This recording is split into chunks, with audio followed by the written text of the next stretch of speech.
Good morning, everybody, and welcome back to the 22nd Annual Family Cafe, and a happy Wednesday to you. Once again, Jeremy and Joe here to welcome you. How's it going, Joe? Good morning, everybody. I'm great, man. How are you? Not doing too bad. You ready to finish this thing up here? We're getting there. Yeah. Once again, we're closing out on Friday, which will be the final day in this year's virtual event. Thank you so much for being part of it and sticking with us throughout the whole thing. Don't forget, any of the sessions that happened throughout the entire course of the event, you can find all of those in the video section on our Facebook page if you want to go back and rewatch any of them. So we have two excellent sessions today. The one this morning is from our friends at the Florida Developmental Disability Council, and it's on a topic that is near and dear to our hearts and sort of Joe's wheelhouse, if you will, the legislative advocacy area. So the name of the session is Legislative Summary for 2020 and How to Educate Legislators for 2021. So we're going to have an overview of kind of what happened in the legislative session this past spring and a conversation about what might be happening in next year's session. And to lead us through that conversation, we'd like to welcome Margaret Hooper from the DD Council. So please welcome her, and we'll hand it over to Margaret now. Good morning, Margaret. Morning. Thank you for inviting me to do this presentation. I usually do this every year. I've been with the council now for 15 years. So it's exciting to always go to the Family Cafe in June. This is something new, being able to do it on Facebook Live. And I welcome everyone who's joined us today. I'm the Director of Public Policy and Advocacy at the council.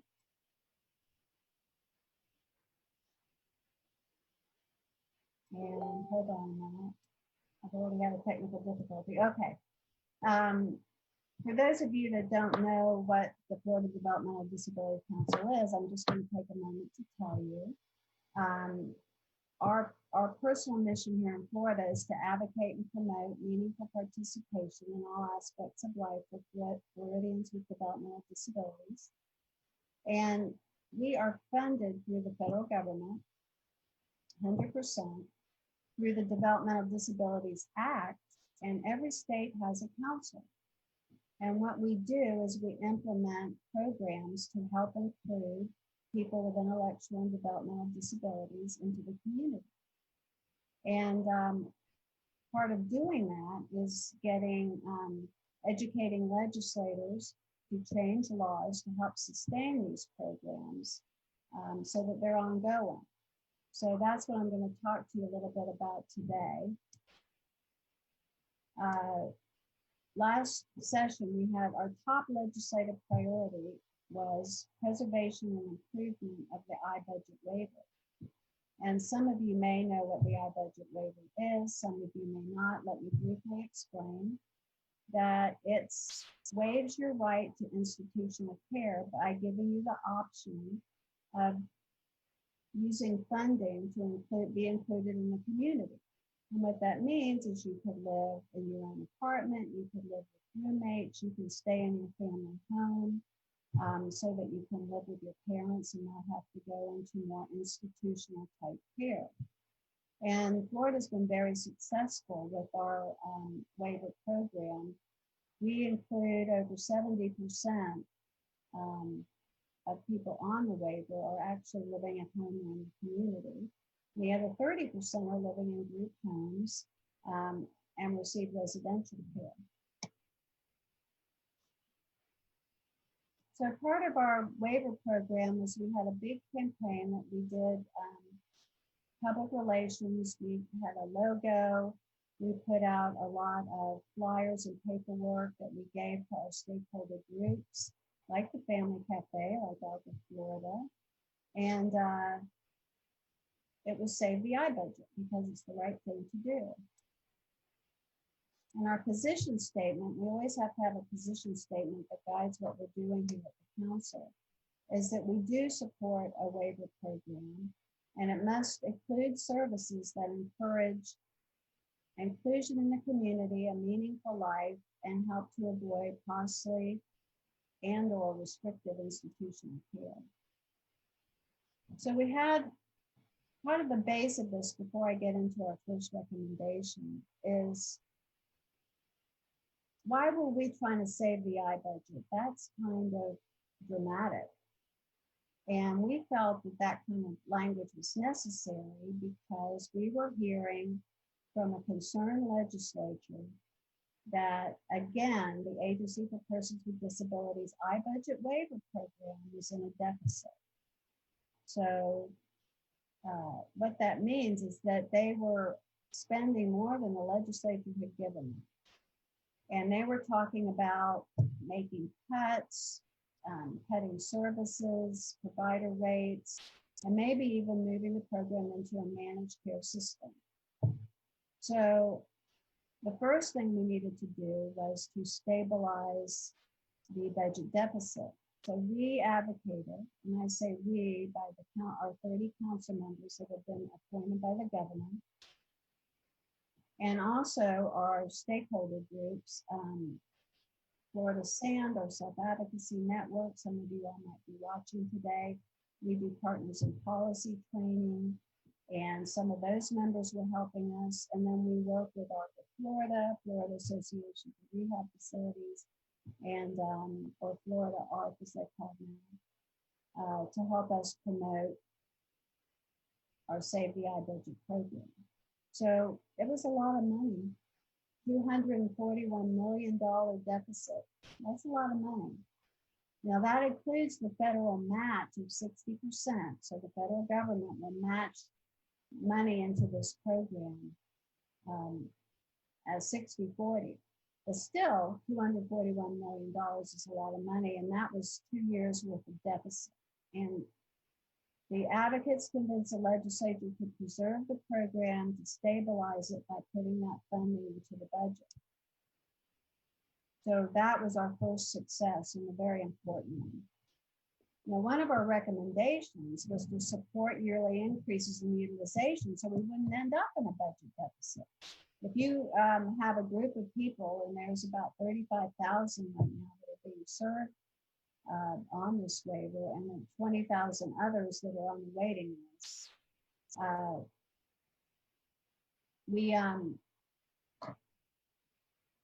those folks that are on it have increased costs as they get older, and their caregivers get older, and they graduate from high school and want to live on their own and get supported employment services.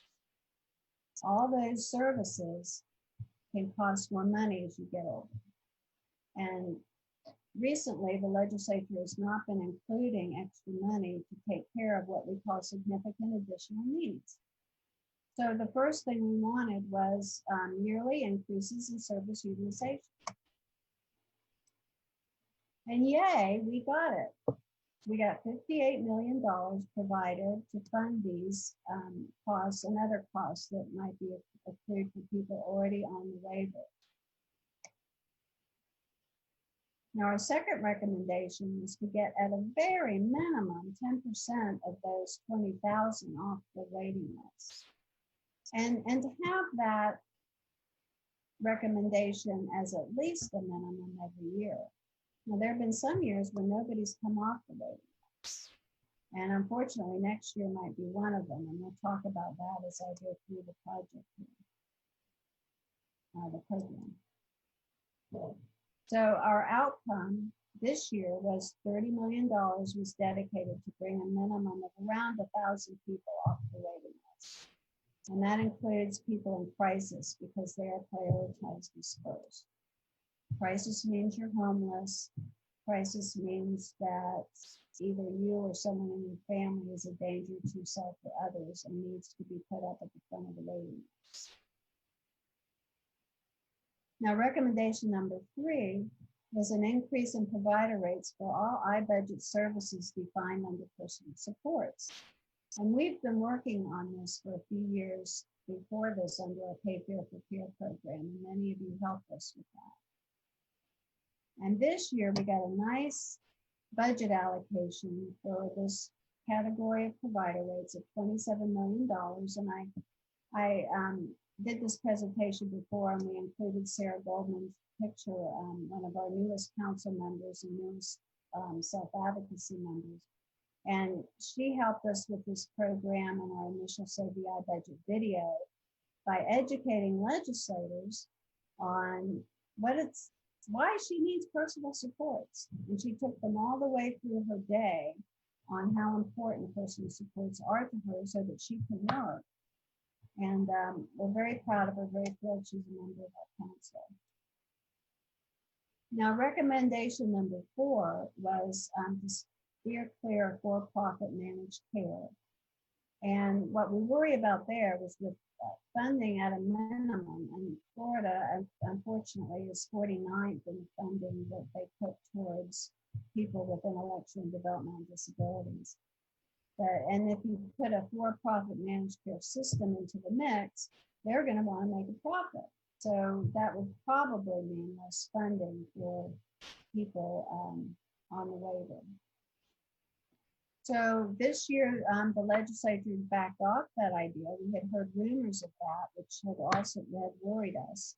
And Senate Bill 82 ensured that the significant additional needs process did not go into managed care. Initially, it had put that process into managed care, which concerned us because that's a significant piece of the waiver.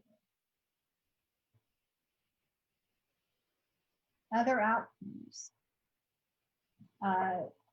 Additional ICF beds, and those are the more institutional kinds of beds that we have available. It's an entitlement. So all those folks on the waiting list could go into an institution if they had to, but people try to avoid that. But we have a problem in Florida right now where there's not enough capacity on the institutional side or on the community-based side to have housing for people with severe maladaptive behaviors who are also dually diagnosed. So that would be a person with a developmental disability who also has a mental illness, for example, bipolar disorder or schizophrenia. So the council was neutral on this because we usually just promote community-based programs. And in fact, the Agency for Persons with Disabilities had asked for funding for those kind of behavioral settings. But there's a bunch of families right now and individuals who really need that care. And some of those ICF beds were funded. So we will have at least a mechanism in place for people that have those severe behaviors. So we want to keep the momentum going for 2021 and beyond. And that's made it a lot more difficult, as you all know, is the COVID-19 impact. So because this has impacted our tourism dollars, which is the main way we get sales tax dollars and provide revenue for state programs. So that's going to be at a minimum this year. But so what we're going to probably end up taking a defensive posture this year of no cuts to APD funding. Now, why are we just talking about Agency for Persons with Disabilities funding? Because it is the premier Medicaid program. It's the #1 way that states can help people with intellectual and developmental disabilities to be included in the community. There may be some families and individuals watching now who don't know what that waiver is till now, or they don't need it, but it's nice to have it there for members of your community, and maybe people that don't need it now may need it later in life. So it's good to keep this program robust.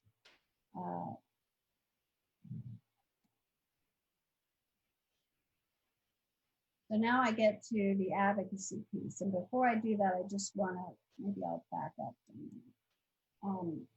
I also want to talk about a few other things that happened. So in addition to those personal support provider rates going up, adult day training rates were increased by 7.5 million. And residential rehabilitation provider rates for people in group homes, those rates were increased by 5.5 million. So the legislature tried to give money to every part of this budget, which we were very grateful for. It's one of the best budgets I've seen in 15 years, maybe the first or second best.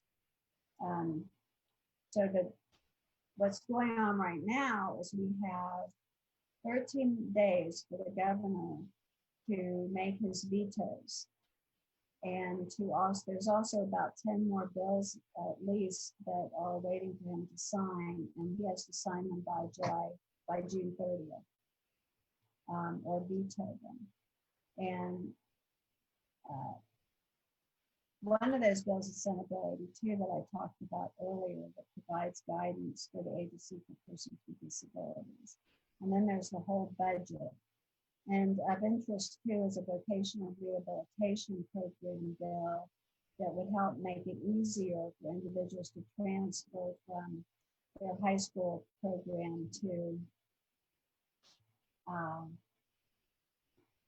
employment programs in the community, or even college programs. Like a lot of college programs now for people with unique abilities.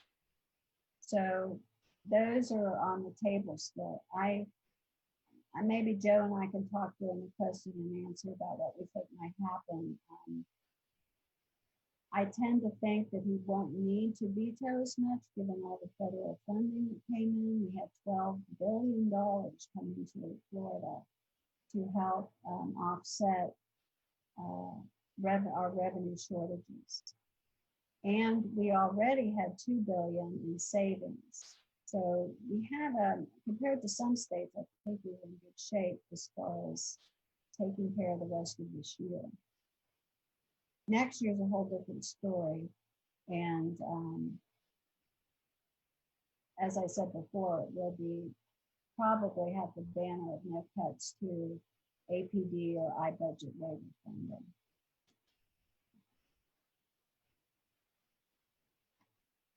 And I have a list of bills that didn't make it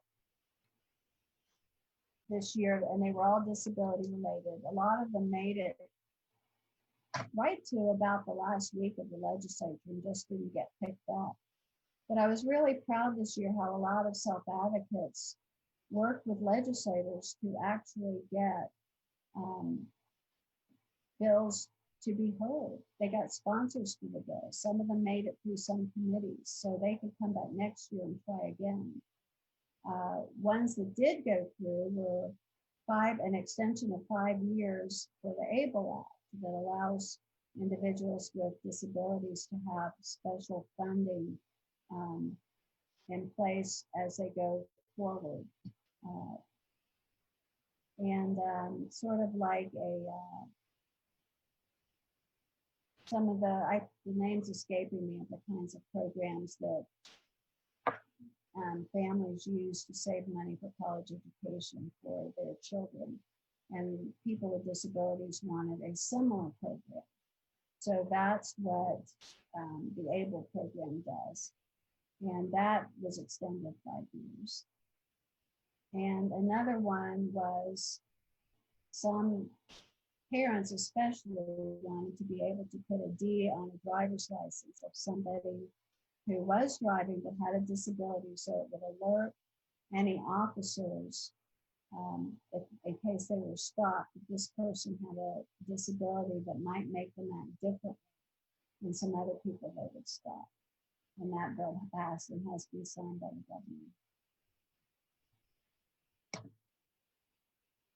So now the advocacy part. What can we do? First, I always like to point out, this is a voting year. So people often say, this is a quote from Walter H. Judd, a great judge, and he said, people often say that in a democracy, decisions are made by a majority of the people, but that's not true. Decisions are made by a majority of those who make themselves heard and who vote, which is a very different thing. And I think to illustrate that, 100 million registered voters did not vote in the 2016 election. And that's a lot of people that weren't interested or didn't think it mattered. But I think it does matter. So what I want to encourage everyone to do is register to vote and vote. You can hold an event to encourage people to vote. There's a lot of self-advocacy groups out there. You can write letters to an editor or op-eds and attend candidate forums, which will probably be by Zoom these days. I don't know how many candidates will have in-person forums, but a lot of those candidate forums need to have representation from the disability community so that they will know that there are issues unique to being included in the community that they need to pay attention to. So the first thing I always tell people is to get to know your elected officials. Meet one-on-one with them in the community. Invite them to your organization or to your home and let them learn about what's important to you and your family. Write them letters and send emails. Probably sending emails is your best bet these days. If you write a letter, I would send it to their local office and not up to the Capitol because there's so many security procedures in place that letters tend to be delayed there. Share your opinions and don't be afraid to speak with an aide or to leave a message. They count their messages. They pay attention to who's calling them on different issues. And aides very often are the gatekeepers to get your issue in front of a legislator. And so they can be very powerful allies and friends. So the first thing to do if you do have an in-person meeting is to take a deep breath and relax. Introduce yourself as a constituent. And thank the legislator for taking the time to meet with you and be personal and professional. And state your purpose or request. And give the legislator a chance to say something. And a lot of times people forget that last step. You're having such a good time talking with your legislator. And they have a general idea what you're there for, but be specific about why you're there. I mean, it's fun to talk about what's going on in your community, but you are there to educate them about your issue regarding a disability issue. And sometimes even I've done this, is I'll leave without really seeing where the legislator stands on that issue. Are they going to think about it? Are they going to do something? Or is this something they just can't get behind this year or ever?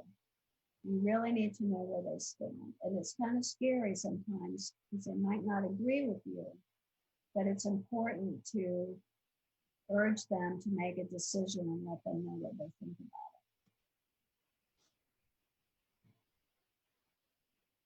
Another good way to have an effective discussion with your legislature is to be prepared, to know the core of your message and to say it quickly and say it again. So you want to say it it really helps to say it at the beginning.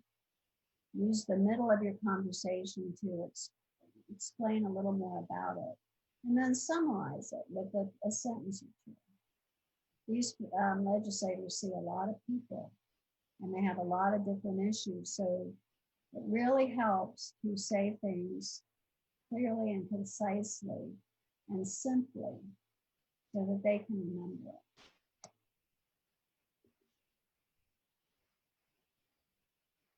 Other things to remember here is the legislator may not have known anything about it. They might not have anyone in their family that has a disability. So sometimes a good way to start a conversation is to ask them if they know anyone with a disability, if they have anyone in their family that has one. And if they don't, then that's a good opportunity for you to talk about your issue. The next thing that legislators are going to want to know is, how is this going to affect my district? How are other people that live here how are they going to feel about your issue? who's for it and who's against it. They're going to want to know that. If they're a member of a particular committee, they're going to want to know how the chair of that committee feels about it. So the bottom line is the legislator finds it hard to vote against a friend or someone they know that has come and talked to them.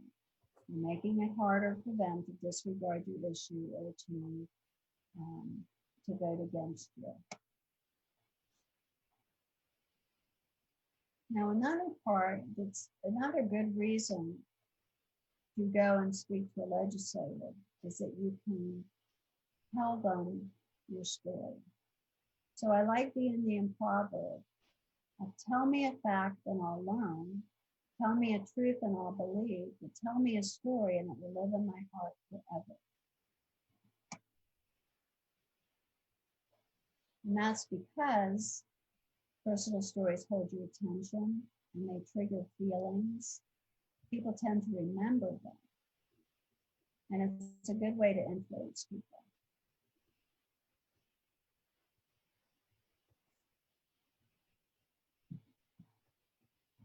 Now, another thing that's very important is to be willing to compromise.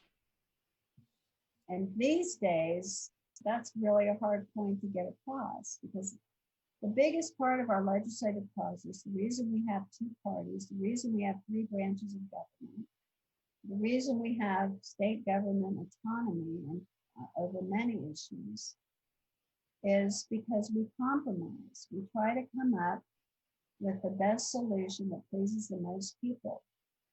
So if somebody is not going to do everything you want, but they're going to do some of the things you want, that's a win. But if you have an all or nothing attitude, like the divisive nature of a lot of our politics right now, sometimes that'll get you nothing. You can burn a bridge with someone so you can't come back to them and talk to them about another issue next year or another issue that they might be able to help you with. So you want to maintain good relations.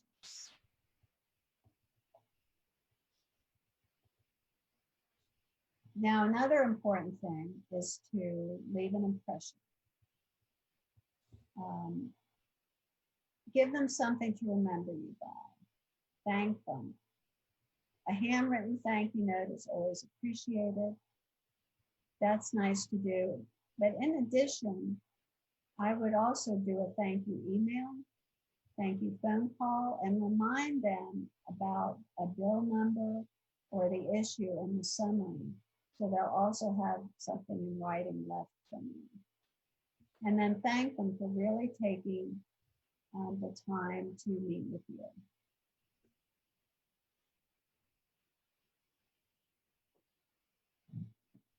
And shared policy goals. Disability advocacy groups in Florida have grown. So there are a lot of people, a lot of partners now that can work together. And frequently we do work together on issues. So for example, there's an issue that Disability Rights Florida is headlining right now called Supported Decision Making. And they have put together a huge coalition of people that are working on this issue, including the council. So we'll be working on that as one of our issues next year as well. So that's having the concept of supported decision making as an alternative to guardianship, a recognized alternative that's actually in law and statute. But it's a really good example right now of all the groups that come together to work on an issue. Strength in numbers. This can be coming up for Developmental Disabilities Awareness Day to, gosh, I think it's March 24th this year. Be looking for it around then. They haven't finalized, the legislature hasn't completely finalized that date, but that's what we're shooting for this year. So make plans to come up. If you can't make it on that day, maybe you can have a small group that come up another day and have some appointments to go to. So the more people that are there, sometimes if you want to take two other people with you when you go talk to your legislator. Sometimes they can, but they may have an office space big enough for 5 to 10 people when it's not social distancing. Maybe it'll be a Zoom call with 5 to 10 people. To go and talk to them about the issue, and they'll really see that there's a group that's come to meet with them. Now, this is from Gandhi. And the reason I have this poem here is because a woman came up to me. I was down talking with a group in Sunrise, the People's First Sunrise program in Dayton. And a young woman came up to me in her wheelchair.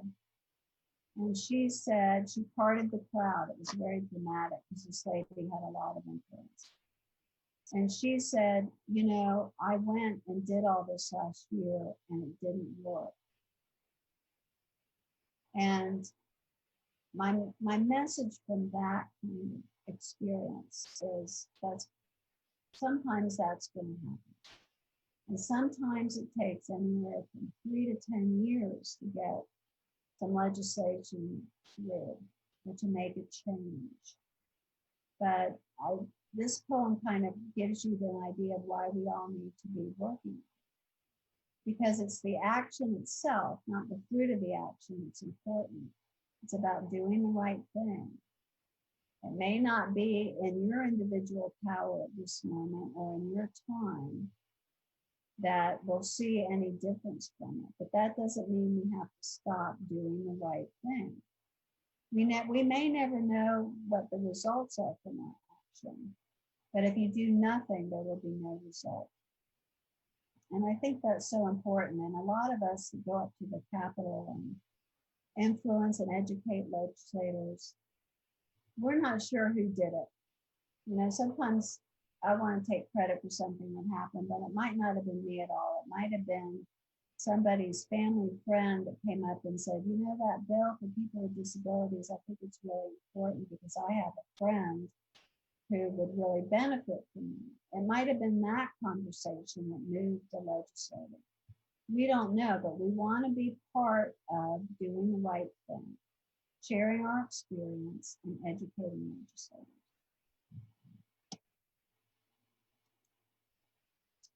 And you can contact me at margaretd@fpdc.org. Our website is www.fpdc.org.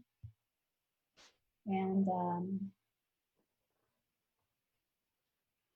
I guess it's time for questions now. Is that it, John? Margaret, thank you so much. That was really thorough and hugely informative. And thank you so much. And thanks for all that you do and the DD Council as well. You guys did a great job this year. And that was really informative. So thanks. So a few questions. How about we just start off with the most basic one, which is for people watching this that may want to get involved. What is the best way for people to get involved in this process, in your process, in terms of legislative advocacy? Well, there's a couple things. First of all, if you go to www.fpdc.org, you can sign up for our mailing list. And during the legislative session, I mail out capital updates to keep everyone informed about what's happening and who they can talk to about what's happening. Another way is the council sponsors a Partners in Policy Making program. And if you go to our website, on that very front homepage, you can fill out an application to be part of our Partners program that starts in September. Now, the deadline is coming up July 1st. So we really want to encourage people to apply for this program. It's a 6-month program. It involves 1 weekend a month for 6 months. There's some homework, but it's really one of the best things we do. Now this year, what's different is it's going to be online. And for some people, that's a real convenience, but for other people, it's a disappointment because they like to go to Orlando 1 weekend a month, meet with people and build lifelong friendships, really. But we're hoping to be able to give people that community feeling through Zoom, or we haven't decided on the platform, probably will be Zoom, but through an interactive experience with the same good speakers. So we're encouraging people to sign up for that. Another program we have is Florida SAND, and that stands for Florida Self-Advocacy Network. And you go to www.flsand.org, you can find out about groups in your area. We have 17 groups now in Florida, and each group sends up a board member, so we have a board. So we're really developing that. We have, I guess, almost 200 members on that self-advocacy network. So those are ways you can get involved through county-sponsored programs. But I know the Agency for Persons with Disabilities has the Family Care Council through each of their districts. So that's another way you can get involved as well. Excellent, thank you. And Margaret, the part that I particularly liked about your presentation was just some of the advice in terms of how to advocate, because you're right, some people just, don't realize, there's a few realities. One of them is it's a 60-day legislative session and it's just fast and furious. Obviously, relationships are the key with legislators. And, one of the things that I know that you've mentioned in the past is to get to know your legislator, before you need something, right? Before we're in the hot and heavy, legislative session and everybody is pressed for time, to maybe go get to know them in the summer. Can you talk about that for a minute? Yeah, sure.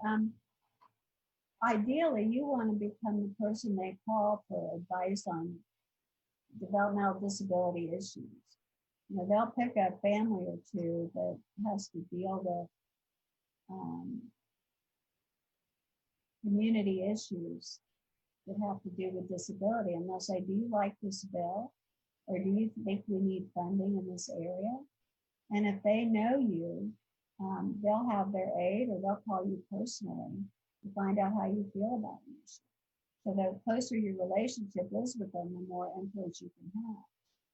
So that's true. If you could go by and even before you specifically need something, introduce yourself and let them know how important, if you're already on the waiver, how important that is to you. Or if you're not on the waiver, for example, what it would mean to get some more people off that waiting list.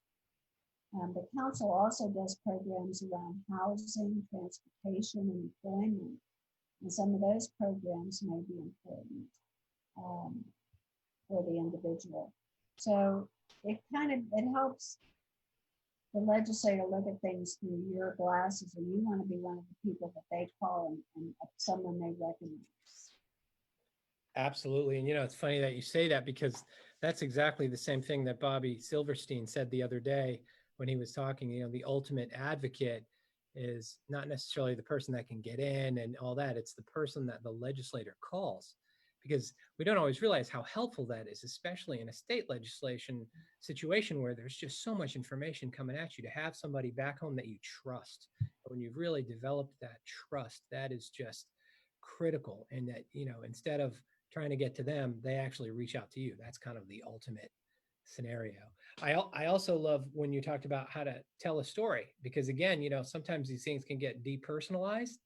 And when you're talking, especially about something like the I budget, what does this mean for you? And what it means if you lose a certain service. I mean, to be able to put a face and a real life experience on something that is as cold as a budget cut or something is just so helpful. So, that you're so correct about that.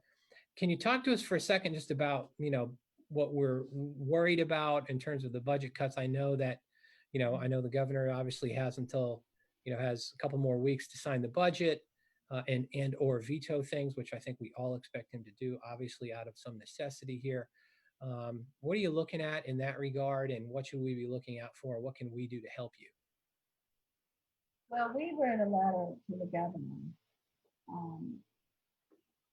asking for him not to make any cuts to the base Agency for Persons with Disabilities budget.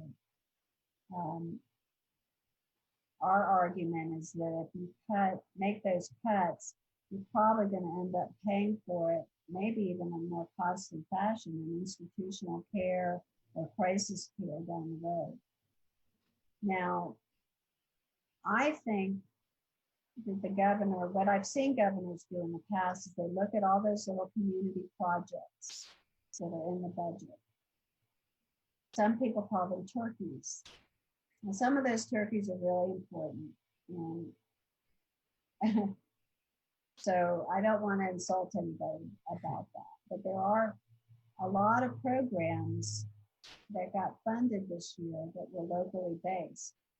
You may want to look at those first, because I know that in past years where we've had budget constraints, like the Great Recession of, is it 2008?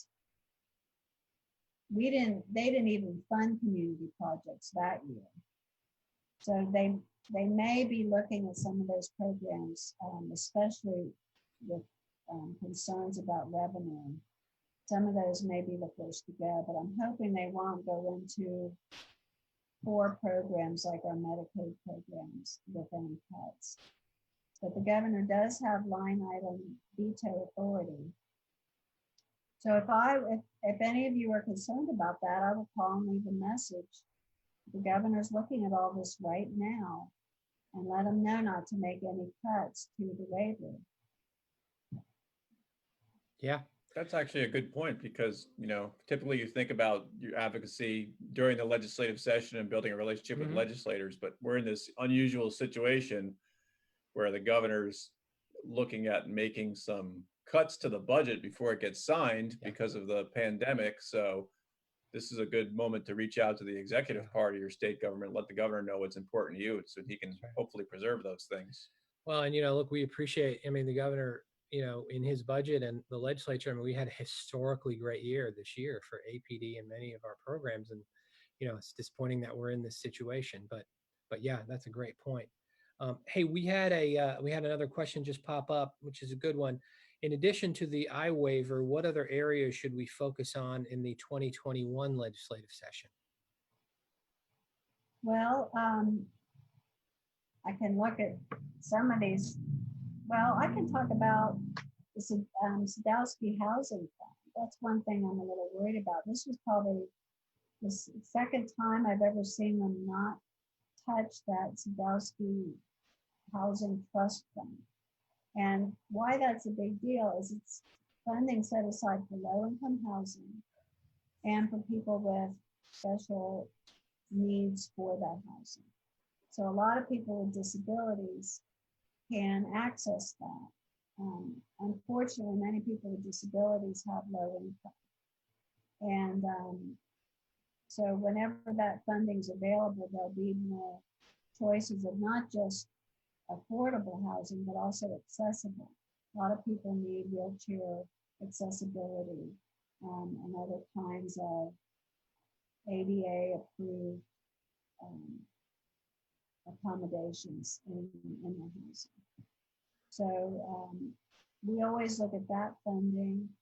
The school funding is a little harder to follow. Now, some of you may remember Senate President Gardner, who really put in place a whole program for people with unique abilities. So now you have post-secondary education that can offer people a chance to be able to participate in college education. The Center for Unique Abilities is with the University of Central Florida in Orlando, but many other colleges are taking part in that. They've been funded pretty well. So we haven't been as concerned about protecting that funding. Right now in public education, you have a lot of different charter schools developing and even vouchers for private schools. It's kind of a good news, bad news thing from my mind, because the good news is people who have children with disabilities who can't get the kind of help that they need or their parents think they need, through public education, traditional public education, now might have the ability to use uh, unique abilities funding to be able to homeschool a child, to be able to use funding to take to get the kind of behavioral services they may need if they have autism, to really help them get a good base education that involves behavioral therapy, very important, for example, for children with autism. So a lot of our funding has been spread out to different ways of being educated. So we used to just focus on that money that would go through our traditional school system, but now it's spread out a little bit. So it's harder to, I'm looking for families to tell me where are the funding needs in education. And transportation, there are grants usually available through Transportation Disadvantage for different areas to take advantage of, to be able to supply more transportation to people with developmental disabilities. So you can urge your local folks to apply for those grants. If transportation is a problem in your area, which it probably is, it's one of the number one needs. Employment programs, make sure that there's employment programs available. A lot of people work really hard through the age 13 to 22 to educate people with developmental disabilities to be job ready. And then sometimes there's not enough help on the other side of that. So asking for money to support those kind of programs and keep them going would be really important in the future. Margaret, thank you so much. That was hugely helpful. And I think, what I hear from you there too is a reality of what next session is going to look like. It's probably going to be a lot on the budget side for all of us, not just us here and in the disability world, but for everybody. That's going to be a big thing. And we all should probably be keeping an eye out for any follow-up to the work they started this year on with Senate Bill 82. I mean, that's always something that I know you guys are keeping a very close eye on, as are we. So listen, we appreciate you very much. Thank you so much for that. And thanks for doing what you do. Okay, thank you, Joe. It's good to see you all. Thank you, Margaret. Yeah, we definitely encourage people to get engaged with what's going on here in the state in terms of, both budget issues and disability policy issues. So I just want to emphasize that again. We really need your voice as a person with disability or a family member of a person with disability here in Florida. It's so important for you to get engaged, to know what's going on. And of course, it's really important that you are registered to vote and that you participate in every election. So I know Margaret mentioned that as part of her presentation. I thought it was important to come back here at the end and just underscore that. That's critical. Yeah. If you're not registered to vote, make sure you get out there and get registered. Contact your supervisor of elections in your county where you live and check on your registration, make sure it's in place, make sure you know how to vote, what the accessibility options are in terms of voting by mail or other means you can use as a person with disability to make sure your voice is heard. And then, of course, outside of voting, it's important to stay engaged with the political process and the policymaking process here in the state. We really strongly encourage you to get in touch with the DD Council. I know that they produce a lot of materials around the session, kind of listing what their legislative priorities are. They're one of the lead organizations here in the state doing that for the disability community. So certainly look for their materials around the legislative session time when that comes around. And of course, here at the Family Cafe, we do what we can to keep you informed of what's happening up there at the top of the hill here in Tallahassee. Yes. When it comes time for that to go on, we have our Let's Talk Legislative conference call series that happens every Friday at 4 o'clock during the legislative session. You get to hear from experts like Joe McCann on that call, as well as a few other people we get from outside the organization.